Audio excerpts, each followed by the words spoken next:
Hey everyone, welcome back to the Self Leadership Lab, a place where we explore leadership so we can lead ourselves and then that allowing us to go and lead others.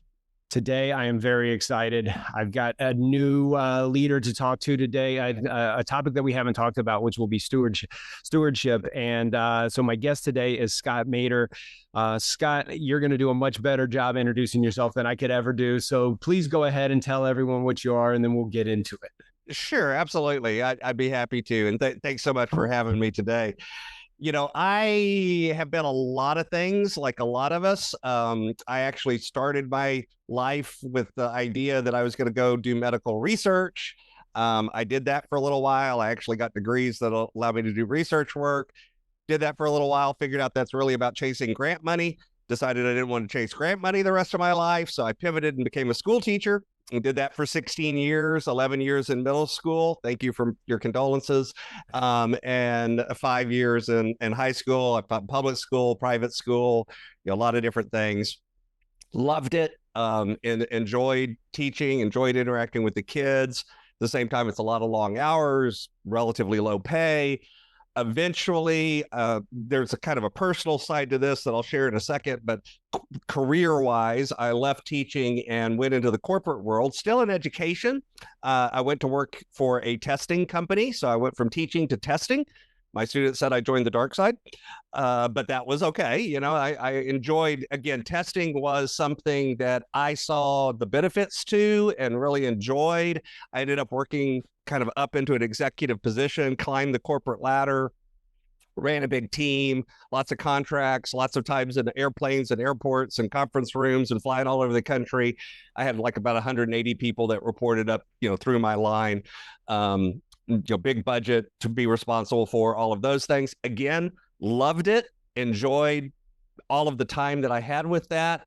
But in the meantime, kind of backing up towards the end of my teaching career, my wife and I actually went through a period where we were suffering from a lot of financial stress and strain. We actually had more debt than I made in a year.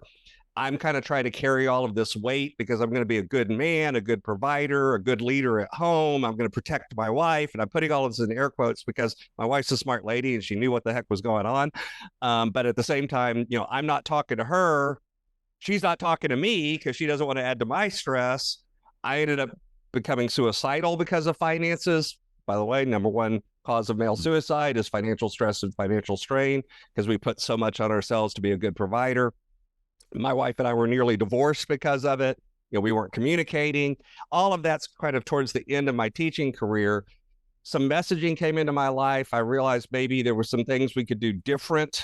This is also when I returned to faith and returned to the church. And all of this is all sort of part of the same moment in time.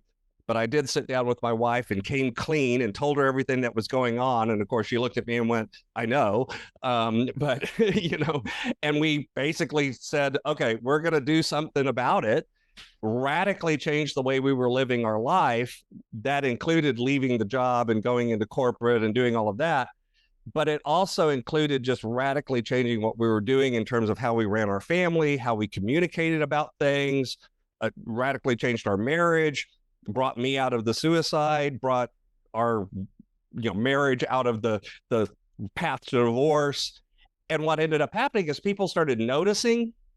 And so they'd kind of come around and they'd be like, you and your wife are weird. Could you help us be weird? And I literally had somebody tell me that in those words, so that's why I use that language, because it's like, yeah, we could help. And so we ended up helping other people first as a ministry. And then I realized, wait a minute, this is a business. We're solving problems for people. So I started a coaching business. And as the coaching business grew, I ended up reversing my climb from the corporate ladder and climbed back down the corporate ladder. It took me over a year to leave my position because I had to train my replacement and do all of this sort of thing. Launched the coaching business, and we launched it back in 2011, took it full-time in 2017. And now I work with folks all over the world as a stewardship coach. So the way I put it is I help Christians master their time, their talent, and their treasures so that they can live out their calling. And that's what I'm now blessed to do. Wow. What a great story and an interesting path to get you here. I find that most coaches have a similar interesting path where they've done a lot of different things. I know I myself, I started off as a tuba player and then Yep. a soldier and then all these things. And it leads you there. And I'm so really, really encouraged to hear that you got out of that depression and that suicidal tendencies there, because that's kind of what started my whole journey in this too, as I put another friend in the ground for suicide. I myself was suffering with depression, as my listeners know, and enough was enough. And I found that, I took a different path. I mean, but all paths are kind of the same. It's just what we call them. I mean, it wasn't the stewardship, but it was the self-leadership. And Yep. that's what I'd really like to explore with you, because most people, I think, when they think of stewardship, they think of only money. And that is an element of self-leadership that we've never discussed on the show before, because money is a very private thing. And like you said, it is, the Bible says it's the root of all evil, right? And so, Well, it actually says the love of money is the love of money. That is an important distinction. That is true. That is true, because money in and of itself is not bad, because money is good. But most people do love money, or they have the social stereotype that, hey, money is everything. And so just break down stewardship a little bit more, and take as much time as you want and go through all three elements, and then we'll relate that and see how we can relate it to self-leadership. So you're right, by the way, that most people, unfortunately, stewardship has sort of become code for, we're starting a building campaign and we need you to donate, and it's seriously, like, sometimes the only time that word is mentioned in Christian circles is when somebody needs money and they're starting a building campaign, which is really unfortunate, because that is absolutely not what the word means. Like you said, finances, money is just a small component of stewardship. So let's back up a little history. Stewardship comes from the word steward, which is a job title. Okay. You had a steward. So back in feudal times, you would have a lord that would own an area of land. They had the castle or the manor house or whatever it is. And then they owned a big area of land. And then they would have farmers that were tenants. They called them tenant farmers. They were real creative with the names. And these tenant farmers, they would issue them a patch of land, and their job was to farm that land, and they got to keep some of the food, and the rest of it belonged to the Lord.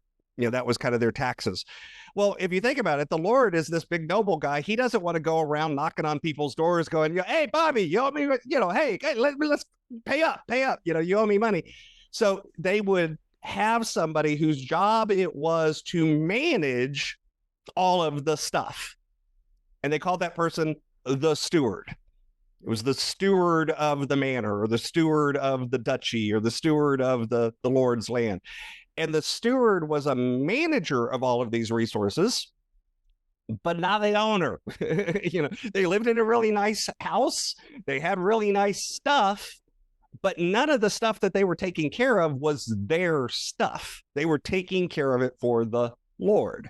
And so in the Bible, this analogy, because people at the time were familiar with this concept, they knew what a steward was. They'd met one, they would use that term to make the analogy of, hey, if God is your Lord, and everything that you have that's put in front of you, including the breath you take, really belongs to God, then you're the steward of all of that stuff. You're not the owner. You're the manager. Your job is to take care of it and manage it, not so that your life is better, but so that you're making the kingdom, what God owns, better. And so if you think about it, at its core, there's an other focused look. And but again, the steward lived in a nice house. The steward had nice stuff, but none of that stuff belonged to the steward. At any moment, the Lord could go, Bobby, you're fired. I'm hiring this guy, and at which point you're like, okay, and you packed up a bag and you walked out the door. So it's that moment of being able to recognize that, yes, we have blessings. Yes, we have stuff. Yes, we have money. Yes, we have time. Yes, we have resources. Yes, we have talents and gifts and things that we're able to do and say, but none of it belongs to us. And so we have to be the managers of it, but not the owners. And it's a mindset shift from holding on to everything like this to holding on to things like this. And it lets you have an open hand where you can let things go. And we can talk more about what that means as we go on. But that in a nutshell is why now my worldview slowly started with finance, but then it kind of expanded. And I said, wait, there's more to this than that. It's about the mindset of stewardship. Yeah, well, that was a great overview. So thank you for that. And again, it's funny when you go to the root of most words, they bring a lot more awareness. And speaking of awareness, where are you finding working with people once they get their stewardship kind of locked down? Where are they, like, how is that improving their overall well-being, the way they lead themselves, and then more importantly, how they show up for others and be able to serve others? So the interesting thing is, and I'm going to push back a little bit on it. I don't think we ever lock it down. So there's always iterative loops to our process, whether this is leadership, whether this is stewardship, whether this is just life, right? It's how God has designed the life we live. Because about the time, I don't know about you, but about the time it's like, I figured it out, somebody changes the question, it's like, and I'm like, oh, great. There's a new question now, I got to figure it out all over again. And so I kind of use this idea, this framework of refocus, gain control, set a plan, but it's a loop, because about the time you kind of get things under control, stuff changes. The kids get older, the kids move out. My wife and I are empty nesters now. Guess what? Things are different. We got a 22-year-old that successfully moved out of the house. Yay. That kind of thing, different world. And so it's just natural. There's nothing wrong with that. It's just part of living. And so it is this kind of feedback loop of about the time you kind of get the plan running, you got to go back and refocus again and dig deeper and figure out more. So it's more like peeling an onion, or peeling back the layers of things, and you kind of keep discovering new levels to it. I've been studying this now for 35 years, and I get surprised all the time. There's new stuff, because it's just that's part of and honestly, that's what I love about coaching is every situation is the same and every situation is unique all at the same time. And so, you're constantly having to adapt and refocus on how things are and kind of unpack that. Now, as far as how it changes people's lives, it's when they get this mindset down, they stop trying to look at their life as a photograph. They start looking at their life as a film strip. Meaning, the problem with looking at life as a photograph is when you're at the top of the mountain, you have this feeling of this is going to last forever. It's not. But by the same token, when you're at the bottom of the valley in that deep, dark depression that we've been talking about, you also feel like that's going to last forever. And guess what? It's not either. Neither of those is your permanent situation. It's always going to change. And so it lets us begin to have a more dynamic relationship where we look at resources not as something that we have to control or own. It's not the source of our security. It lets us find contentment and joy, but not complacency or sort of this fear-based mentality of, I'm going to lose it all and constantly afraid.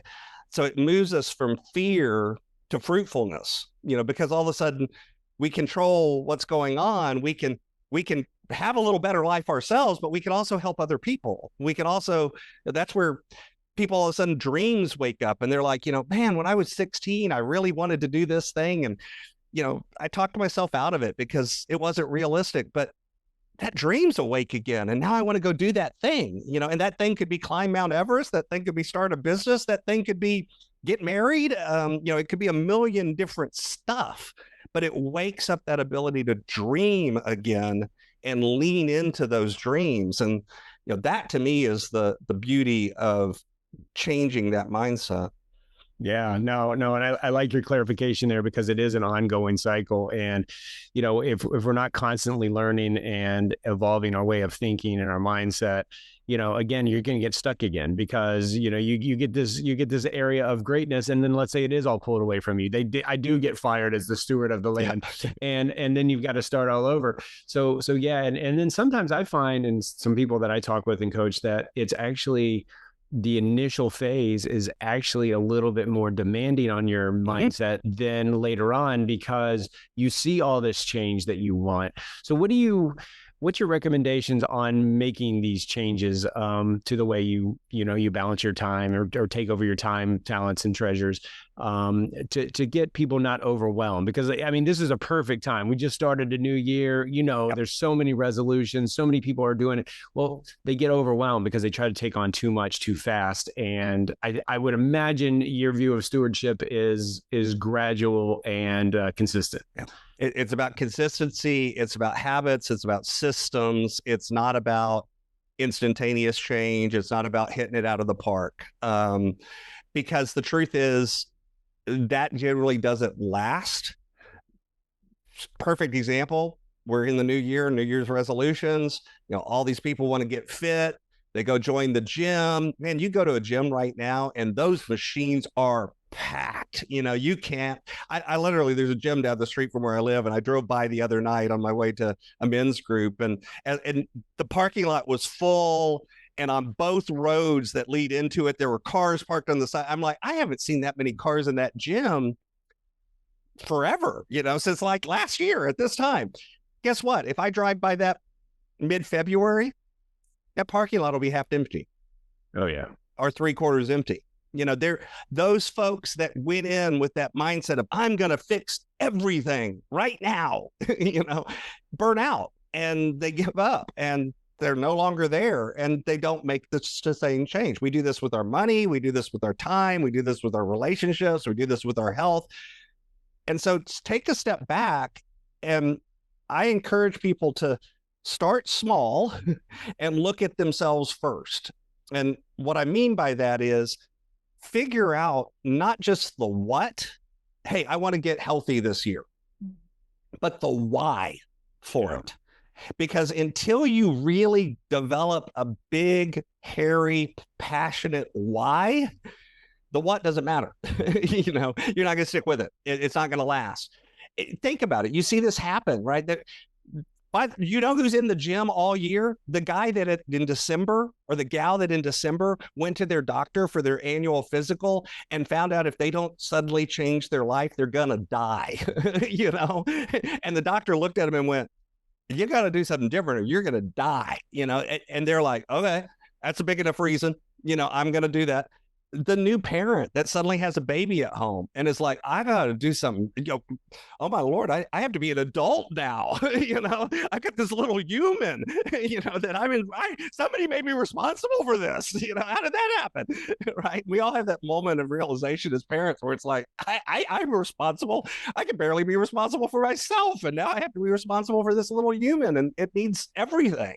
So those kinds of moments, they sometimes do flip a switch.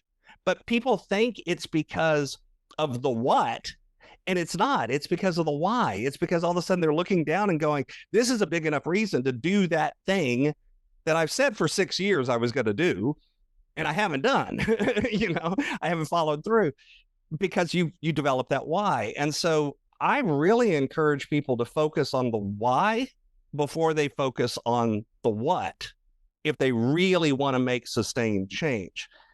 Now, again, doesn't mean it's easy, doesn't mean it's linear, doesn't mean you're going to have 4 steps forward and sometimes 6 steps back and then 3 forward and 1 to the side and all of that stuff, which is one of the reasons that having accountability partners, whether that's your spouse, whether that's a coach, whether that's a group of friends or a mastermind, there's different ways you can do it. But that's one of those reasons that having that sustained accountability, so you have somebody kind of beside you who looks at you and goes, didn't you say you were, and you go, oh man, yes, I'm supposed to do, okay, I'll meet you at the gym tomorrow, that kind of thing, and helps you follow through.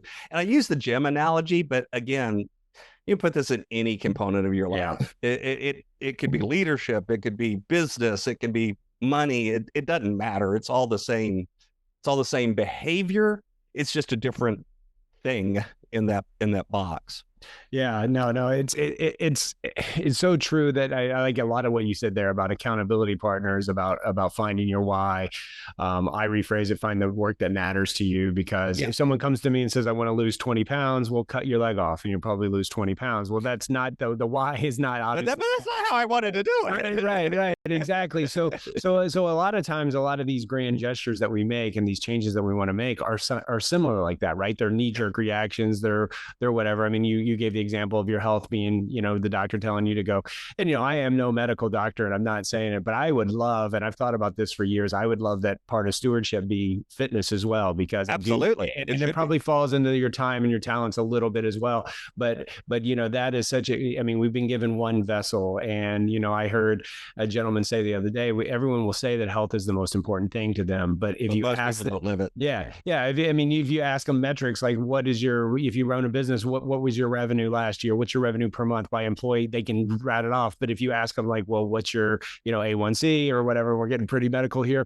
But yeah, if we could be stewards, but what I found when in my transformation and the changes that I went through, once I became more disciplined and, I guess practicing stewardship of, time, money, talent along the way, everything started improving. So maybe I wasn't working on my talent and I want you to clarify talent too as well, because I'm a little confused on what that actually means. But once I started regulating my time, and again finding the why that I wanted, how I wanted to spend my time, what's important to me, and I've heard you speak about this on your podcast and some other that you've been on, so people can go and find that. But once you narrow that down and you really control that, everything becomes easier and you start seeing trickle down around. So I know that's a lot there. So just go with whatever you want there. So that is talent. And here's what I mean. Talent is that it's that mindset. It's the habits. It's the beliefs. It's the behaviors that drive everything else. So my joke is I talk a lot about time and money because that's what people think the problem is. It's not. The problem is always talent. Okay. Back to why should health be part of stewardship? Okay. Because it's you, and you are the thing that you can steward. Let's face it. At the end of the day, do you have control over anything in the world other than you? No. Not really, right? No. I mean, yeah. you can set things up to make things more likely to occur. You can create an environment for something to occur, but again, that's you doing it, so you're not really controlling anything other than me, myself, and I, and let's face this, some of us aren't so good at that, me included. There's days where controlling me nope, not gonna happen.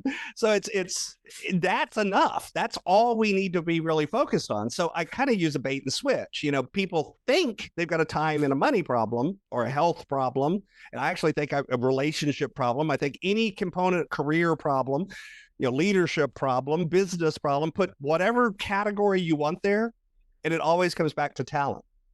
Because it's not really about time and money, because that's not what you manage. You can't manage time. No, you can't manage money. What you can manage is how you behave with your time and your money. So it's all about that self-management. It's why I start with self always. You gotta look at you. The bad news is when you look in the mirror, you're looking at the problem. The good news is you're also looking at the solution. It's in your control. You always have the power of choice. And I can prove that to you. Everyone listening, and I'm sorry, this is going to be a dramatic statement, but it needs to be to make the point. If somebody walked up and put a gun to your head and said, you have to do something, or I'm going to shoot you, is there anything in the world that they could say, you have to do this or I'm going to shoot you, and you'd actually go, sorry, you're just going to have to shoot me. I'm not going to do that. And we all have a line. We all have something, that if they told us to do it, that would cross the line for us. It's all different. We all have different lines, and that's okay. Somebody comes up and says, give me your wallet. Dude, here's my wallet. Car keys, no problem. Hurt my wife, hurt my child, you're just going to have to shoot me. That's my line, but, and again, I don't care where your line is. We all have a line. And that proves that you always have the power of choice, because even in that extreme of a situation, you could choose to say, yep, I'll do it. No, I won't. And so once you realize that it all comes down to talent, because talent is that internal set of choices and behaviors and habits and beliefs and all of that messy stuff that none of us want to pay attention to, the real actual hard work, that's the stuff that actually matters. Yeah. No. And finding that line that you mentioned, I mean, you give an extreme example, obviously for demonstration purposes, but I find so many people don't have their line, and some people call it values, some people call it ethics, morals, whatever you want to call it. We all have to have a line. And I'm sure this is very common, you probably heard it a million times, but sometimes the pain we're experiencing is more desirable than the pain of making the change. Right. And that's why I think change and the stewardship, or however you're going to make the changes in your life, is so hard, because it's hard to envision yourself in this anything other than the state you're in. It's like, okay, well, let's keep picking on the weight loss thing. And, this is apropos for me, because I don't know if I told you this in our interview before, but, I lost 180 pounds about 5 years ago. So, and again, getting back to that why, and then that pain is like, well, at first it was so people wouldn't call me names, or I would look a little bit better in my clothes or whatever, but that's not a strong enough why, right? That is just a reason that you can lose discipline, you can lose whatever, because it really didn't have meaning to me. But once I realized that my health and my habits, my talent, as you've taught me today, was more important, that's when I was able to start making that change. So I was able to establish a line, and that line was, I'm going to work out, I'm going to do something for me before I do anything else. Where if you called me and said, hey, Bobby, let's go out and have dinner, I might tell you, no, Scott, I got to go and do this, because that is my line. And in that, I'm not only protecting me, but I'm also protecting you, because again, the whole self-leadership, if I showed up and all I was thinking about what I wasn't doing, you wouldn't get me. You would get some other version of me.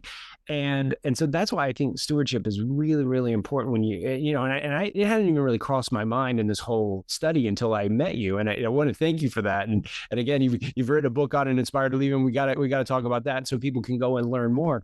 But what do you think is the biggest deterrent for this line? Like the small line that people can say to start making these changes?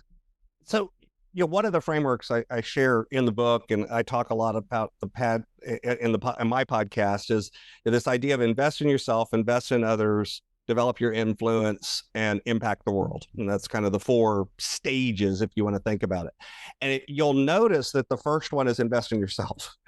And that, I think, by the way, is the reason that so many people don't establish their values, their priorities, their line, their reasons, their why, any of that sort of internal messy stuff, is because it's exactly what you said. You can't really begin to envision a new you. And so you're always moving into the unknown. And let's face it, that's uncomfortable. That's scary. That I don't know if it's going to get better or worse. It may stink right now. Right now is really bad. I don't enjoy now, but I'm not 100% sure I yet trust that making this change will make things better, whatever better is, right? It'll get better health, better wealth, better relationship, doesn't matter. Fill in the blank, whatever you're struggling with right now, put that in that blank, but the truth is, it's kind of, again, we're back to feedback loops. So much, we don't realize that so much of the decision making in the life we live is a momentum thing. It's a feedback loop thing. Leadership is big time this way. Stewardship is big time this way. So it's kind of that question of which comes first, the belief or the action? And the answer is yes, because it's a loop, So either one, if you begin to act healthier, you begin to believe that you can be healthier. which then makes you act healthier. That's a positive feedback loop. If, on the other hand, you act unhealthy, it reinforces the belief that you really can't control this, and losing 180 pounds is beyond, you can't do it. Then all of a sudden, guess what? You're not going to lose 180 pounds. Or if you do lose it, it's going to come right back. You're not going to really make a sustainable change because that belief is reinforced by the action, which is reinforced by the belief, which is reinforced by the, it's a feedback loop. And it can be a negative feedback loop. It can be a positive feedback loop. So given that, that's why I start with invest in yourself. You've got to find the big enough why. You've got to find what actually matters to you. And then you've got to actually be honest with yourself. And because you get that cognitive dissonance of going, I want to be a writer. Okay, how much have you written today? And if the answer is nothing, I think we found the problem. Open the stupid word processor and write a sentence. Now you're a writer. And you can literally say, I'm a writer. I wrote today. Right. That's the old, what's the best investment you can have to make a goal happen? Butt glue. Glue your rear end until it happens. It's like, I'm going to make this happen, because it's this idea of, you've got to have a little bit of inertia. And this is, again, where, especially when you're in that dark night of the soul moment, sometimes you have to borrow that hope and that momentum from other people. As a coach, this is sometimes what we're doing is we're walking into the situation going, look, I've seen 1,000 people like this. You can do it. I believe you can. And all of a sudden they're like, somebody else believes I can. Maybe I can. And they begin to develop it. So it's stepping back and doing that hard work of really being honest with yourself and really thinking to yourself, what is my line? What is my reason? What is my life? What do I want it to look like? And what does it look like today? I teach an exercise where you literally can, to look backwards, you take a sheet of paper, put 3 columns on it. Left-hand column, brainstorm everything you've done in your life. This isn't just jobs. Everything you've done, be as broad as you can. Middle column, for each of those activities, write something that you loved about it, something that brought you joy or gave you energy. Last column, for every one of those activities, write something that you didn't love about it, something that didn't bring you energy, didn't bring you joy. And the interesting thing is, if you spend a week or two brainstorming stuff like that and then start looking at it, you'll start to notice patterns. You'll start to notice stuff. Hey, this keeps showing up. Yeah, it's in slightly different words or slightly different forms, but this keeps showing up for me. Maybe that's something I need to do more of, or this keeps showing up for me in the don't love column.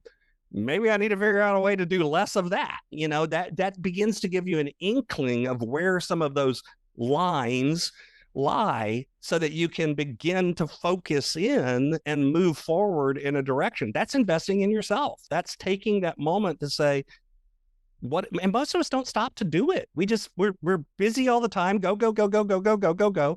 And we never stop to do it. We never stop to reflect. We never stop to actually do the hard work.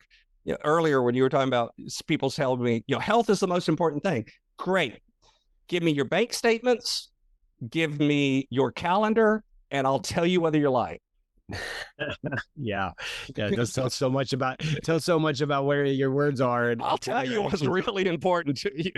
Right. Well, and going to that thing and what you were talking about earlier, having that belief. I mean, when you say something but you don't act on it, you lose belief, because your mind is designed to protect us from these fears and these insecurities. And the more you don't do something, the more it is going to do it. So I love the way you said, belief or action, pick, one. I mean, in the loop idea, because, so many people, and what you didn't say is think about it.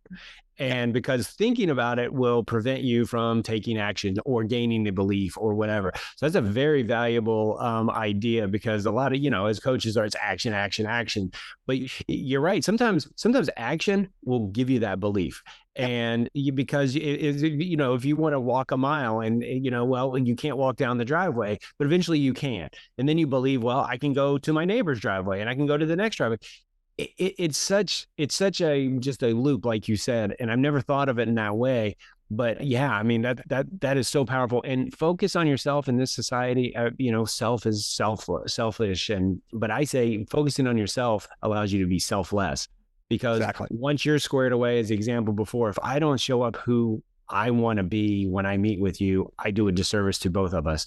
And the only way I can be that person and is have a full cup so I can pour a little bit your direction, or a full flame that I can light your candle. Because like you said, sometimes you have to borrow inspiration.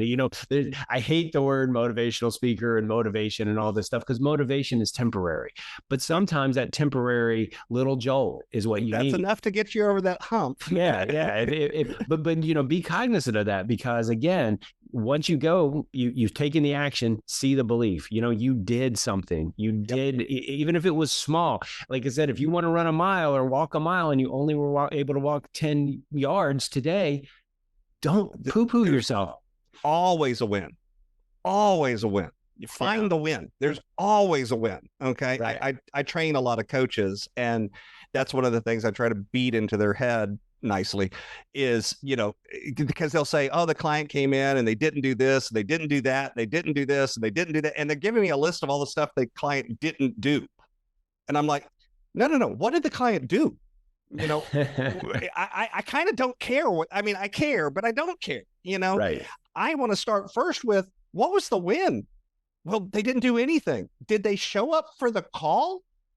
Well, yeah, there's a win, because guess what? Sometimes people don't show up for the call. So, there's always a win. Find it and then build from there, because that's exactly what you said. That's what starts giving him the belief that, maybe this can be different this time. Maybe this can change this time. Maybe I am strong enough, you kind of get into the Gary Smalley routine for anyone who's old enough to remember Gary Smalley on SNL, that kind of thing. But it's necessary. And that's where motivational speaking and these sorts of things get such a bad rap, and self-help and all of that. And, like you said, paying attention to yourself is selfish, and it can be, but it also can be selfless. Like you said, because it's not the action that makes it selfish or selfish. It's the intent. Yep. It's the why.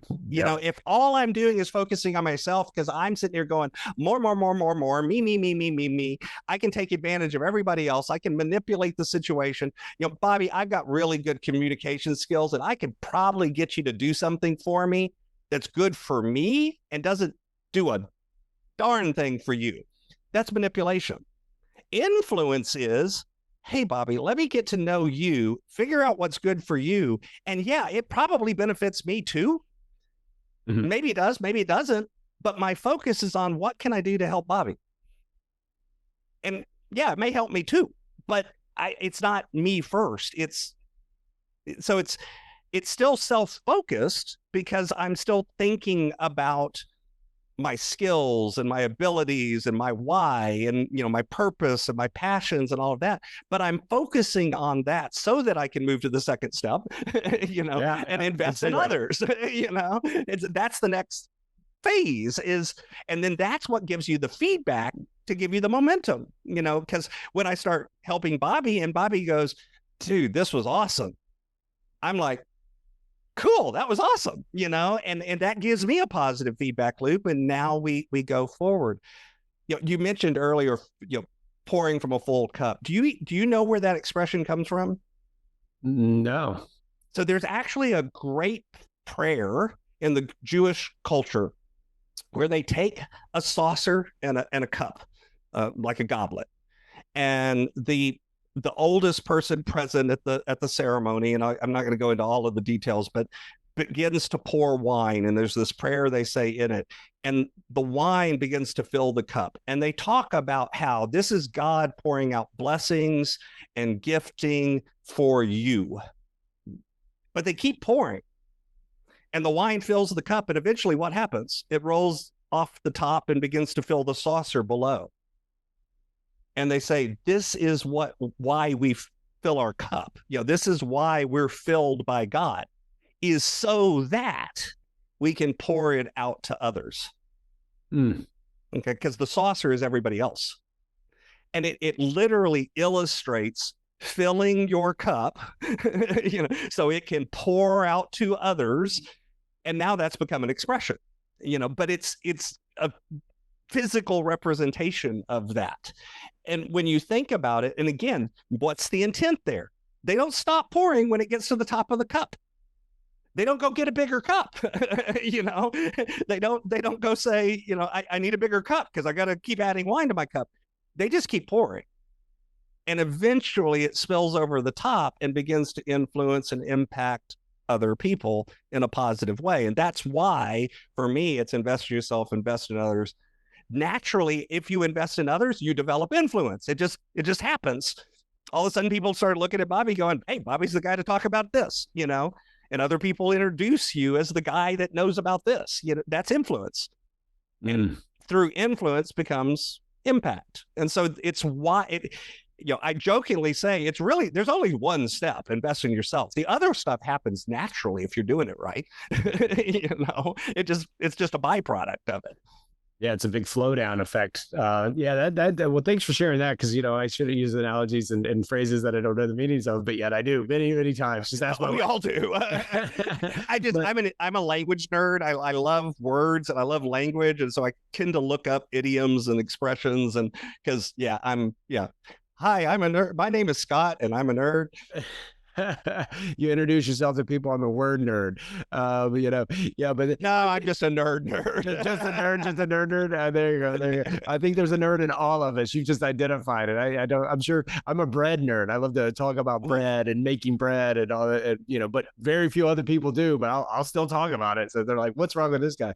But so that's cool. So we got the invest in yourself, invest in others, and talk a little bit more about developing your influence. So if you would, just for my benefit. Sure. Like, what does that mean to you, and how do you teach it? So it's a natural byproduct of investing in others. And what I mean by this is when you begin to identify what are those giftings that are kind of flowing out of that cup and into the saucer, those naturally start to become the things that you can share with others, that you can pour into others. And sometimes it's a literal talent, as in like, you're the guy that's really good at fixing cars, that it's that kind of physical thing. Sometimes it's knowledge, sometimes it's hope, sometimes it's skills, sometimes it's money, sometimes it's time, doesn't matter. But the idea is, as you begin to invest in others, what ends up happening is you start to be known as the person that can do, say, share, whatever, right? You start to get a reputation, we call it, or character. And that is influence. Because here's the definition of influence. I kind of referenced it earlier, but I'll unpack it more. Influence gets a bad rap too. People think of influence as kind of a negative thing, well, they're influencing us.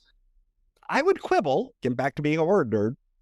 I think what you're actually thinking about is manipulation, not influence. Because manipulation is, I go into a situation, and I use my knowledge and my skills and my abilities and all of these tools, scarcity, blah, blah. You think about it. We all, internet world today, we're all taught all of these things: urgency, scarcity. You use these tools, and that's what causes people to click and buy. Okay, if all I'm doing that for is so that I can make more money, or I can have more stuff, or I can do whatever, it's a me focus, that's manipulation. I saw a guy once selling a digital product, a PDF, okay, and advertising it as limited number available. It's a PDF. You can send as many of those as you want, dude. It is not limited. That is false. You're lying. It is false scarcity. They're trying to use that idea of something as scarce to manipulate people and intimidate people into, oh, I got to buy now. Okay, that's bad. On the other hand, influence may use those exact same things, but uses it with the mindset and the intent of, I'm trying to encourage you to take action because this is going to be good for you. And I have learned enough, by the way, to do that. I got to know something about you. Right. I can't walk up to a total stranger and say, here's the solution for you. You should do this. I haven't built the influence. I haven't built the relationship. I haven't got the knowledge. This is stupid. This is why I hate drive-by coaching. This idea of I could show up and coach anybody in 5 minutes. It's like, maybe not. There's some negatives to that too. So instead, it's about building that relationship. It's about building that connection. It's about getting to know you well enough that now I can go, yeah, for you, this is what's important to you. This is what matters. And therefore, here's what we need to begin to implement or try or work on or whatever it is, right? And again, at the end of the day, it may still help me. There isn't, this is the, should I be paid for coaching? It's like, yeah, so it's not that it's bad for me. It's not that I have to lose, but you have to win. If you don't win, and sometimes you win bigger than me, I'm fine with that. I don't care.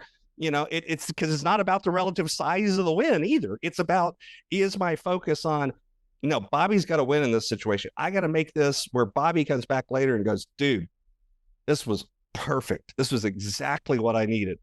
You have helped me so much. Now, guess what happens? You think Bobby's going to tell somebody else? Yeah. He's going to be out there going, oh, you're struggling with your, oh, you got to go talk to Scott. Okay. He is awesome. He turned my life around. He did this, he did that. By the way, I didn't do any of it, but I get the credit. You get that kind of testimonial. You get that kind of emphasis. You get that type of energy. Well, now all of a sudden you got impact. Again, the last step happens because now other people are showing up going, can you help me be weird too? It's that same statement that I started with, because they believe it because they've seen it in somebody else. That's back to that borrowed belief. All of this stuff is connected. And to me, it's just naturally connected. It's the way the world is. I can argue about it. I can not like it. I don't care. It just is. So live in it. Yeah. Yeah. And I think because you've lived it, I've lived it, we see it. So I mean, those 4 points, your framework makes complete sense to me. What would you tell someone who thinks there's no hope, there is no promise of a future, they're stuck where they're at? Like you said, they're at the bottom of the valley. They think they're always going to be there. What would you leave them with to get them to move and experience? Like I always say, if I could bottle this up or give a pill, but I can't. What you said, you didn't make the change for the person that you coach. They have to do it. But again, there is still, again, going back to that line, what encouragement can you give someone to establish the line and then take the action to experience this for themselves? The first thing I would say is I feel you. I've been there. Bobby, you shared earlier, you've been there. And the reason I share that is not to make light of your situation, not even to say it's the same, but at the same time to say other people have experienced at least their version of that place. Doesn't mean it's the same. Okay. Because people all the time, and it's true, they'll say, well, you don't know how I feel. You're right. I don't. I can't. But I still can use my own experiences and feelings and things to empathize and go, you're right. I don't know exactly how you feel, but I know how I felt when that was happening to me, or when something similar was happening to me, or even when a totally different experience was happening to me, but I experienced in this way. Is there any connection here? Is there any similarity here? And usually there's enough overlap. So if you're in that moment and you're hearing this and you're thinking, go back to what I said a moment ago. Your life is a film strip, not a photograph. So I don't care where you are, it will be different. I didn't say better. I didn't say worse. I said different. And by the way, you can prove that to yourself. Stop and think. You've got a memory, and guess what? You can come up with a time in the past when it wasn't like it is now. Again, not better, not worse, just different. Mm. And that proves, so we have what we call limiting beliefs, right? These are internal beliefs that we have that limit ourselves. What I tell people is you also have what are called enabling truths. So if my belief is this is terrible, it's always going to be terrible, nothing I do matters. That's actually more than one belief. But if you have those beliefs, all you have to do is find one instance where it was just a little better. Okay, that disproves that it's never been better. It's always been this bad. All you have to do is find one instance where you took some little thing and it actually worked out. You did something and some good happened. Well, that means that you can do something about it some of the time, at least once. All you got to do is have one time. Okay. One time in your entire lifespan. And if you're over the age of about 6, you've got one, because we all do. And right. You begin to identify those moments. And if you can focus on those, now all of a sudden you're back in that place where it's like, well, this limiting belief can't be 100% true then. And if it's even 0.000000001% wrong, then there's something you can do about it. You can begin to take some action. You can begin to take some step. And so look for that small, tiny action that you can take. So like, go back to the health. You said it earlier. I want to walk a mile. Right now, I can barely walk from the kitchen, to the front door. Great. Walk from the kitchen to the front door. Yep. Do that. Start doing that. And eventually you'll open that door and you'll walk down your driveway. And then eventually you'll walk a half a block. And sooner or later, if you keep doing that, you will be able to walk a mile. Okay. And yeah, maybe there's other things you need to do in terms of other stuff. But by doing that first little tiny step, now all of a sudden you'll start going, maybe I can eat a little better. Maybe I can actually go to bed on time, and sleep. Maybe I finally go to the sleep doctor and get that stupid, CPAP, APAP machine that I need and, can actually get a full night's sleep. Whatever. You'll start taking those other actions by just taking one tiny action to help reinforce the belief that limiting belief is not 100% true. Yeah. Yeah. Yeah, it's so unfortunate. Most of our limiting beliefs, we put a universal tag on it, like you said, always or never or whatever. And like you said, that is not true. But the more you keep telling yourself that, you believe it's true. But yeah, you're right. I mean, I know in my darkest depression, every time I thought I'm not going to get better, but I know I'm going to get better. And what it is once you know you're going to get better, the next time you're there, observe and figure out the ways, take those steps, whatever, if it's health, if it's your finances, if it's your fitness, whatever it is, your time. So Scott, we have covered a lot of ground today, and we talked about stewardship, about taking action, about, and it's also related. Like you said, all the words that we use, it's just different ways of saying the same thing, but I've certainly learned a lot from you, and I hope everyone listening has as well. Do you want to wrap it up? I'm going to give you the last word. Is there any parting thought? I guess before that, tell us also too where people can get in contact with you. Of course, we'll put it in the show notes. I always forget that part, but go ahead and do that, and then give us the last word, and we'll get everyone on their way. But so thank you. I'll do all of that.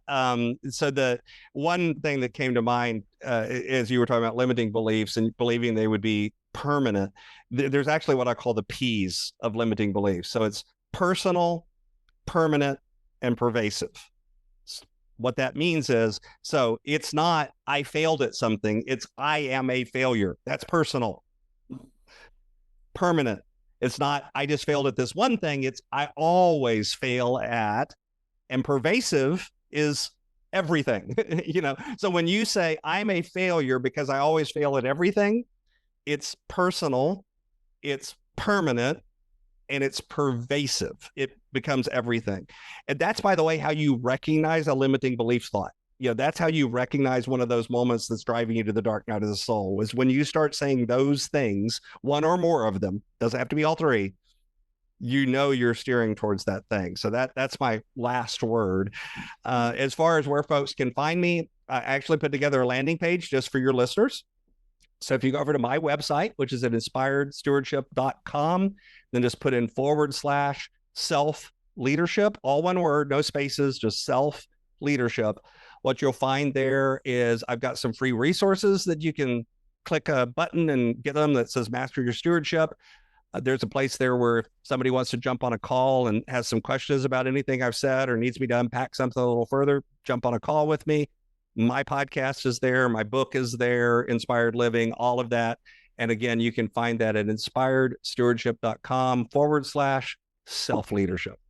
All right. Well, Scott, thank you for that parting word. That was amazing content there.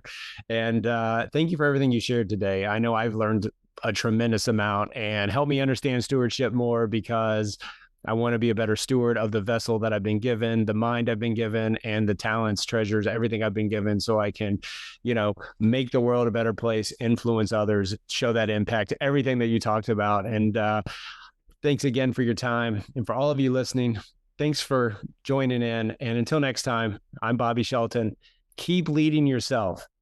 Dig into your stewardship. Do the exercise that Scott gave us.